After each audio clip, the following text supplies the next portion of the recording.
San Pedro empieza a escribir él el libro que se va a llamar La sucesión presidencial en 1910. El libro La sucesión presidencial, jóvenes, muchos políticos han hablado del libro, lo citan, lo mencionan, pero la verdad muy poca gente lo ha leído. El libro La sucesión presidencial es en sí un ensayo. Ustedes saben que en literatura hay diversos géneros: cuento, novela, poesía lírica, poesía épica. Entonces hay ensayo también. El ensayo es un género literario, y dentro del género del ensayo hay el ensayo literario, que habla, ¿qué es un ensayo? Es un escrito que habla de un tema en particular, que desarrolla un tema, que propone una tesis, que la desarrolla, la explica. Eso es un ensayo. Entonces, como les digo, hay diversos tipos de ensayos. Hay ensayos políticos, hay ensayos literarios, y el libro La sucesión presidencial es prácticamente un ensayo literario.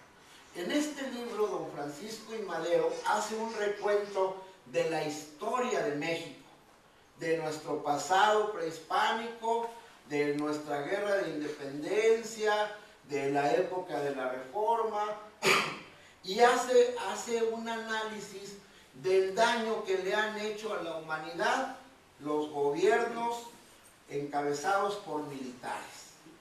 Él dice: el militarismo ha causado muchos daños a la historia, a los pueblos del mundo a través de la historia. Y habla, por ejemplo, de cómo le hizo daño al pueblo francés el imperio de Napoleón. De que, si bien es cierto, Napoleón conquista medio mundo, cuando es derrotado, el pueblo francés cae en la miseria y caen en dictaduras y degenera aquello en un caos.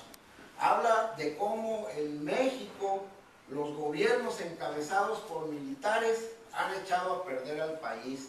Habla cómo Santana, siendo militar, Antonio López de Santana, gobernó a México de una manera catastrófica, tanto así que perdimos la mitad del territorio. Y habla de cómo don Porfirio Díaz, que fue un gran héroe, porque Porfirio Díaz fue un gran héroe, fue un gran mexicano, luchó contra los conservadores al lado de Benito Juárez, luchó en contra del clero, que en aquellos tiempos no... Miren, cuando hablamos de luchar en contra del clero, no debemos confundir. Una cosa es la religión y la creencia, y otra es el clero. Los que dirigen esa iglesia en aquellos tiempos tenían demasiados privilegios. Así como aquí en México, en muchos países, el clero manejaba todo. Entonces, no respetaban, inclusive no les digo que la única religión que permitían era la católica. No, que el único matrimonio legal y legítimo era el católico. Si no estabas casado por la iglesia, aparte de que te condenaban al infierno, no tenías derecho, tu matrimonio no valía.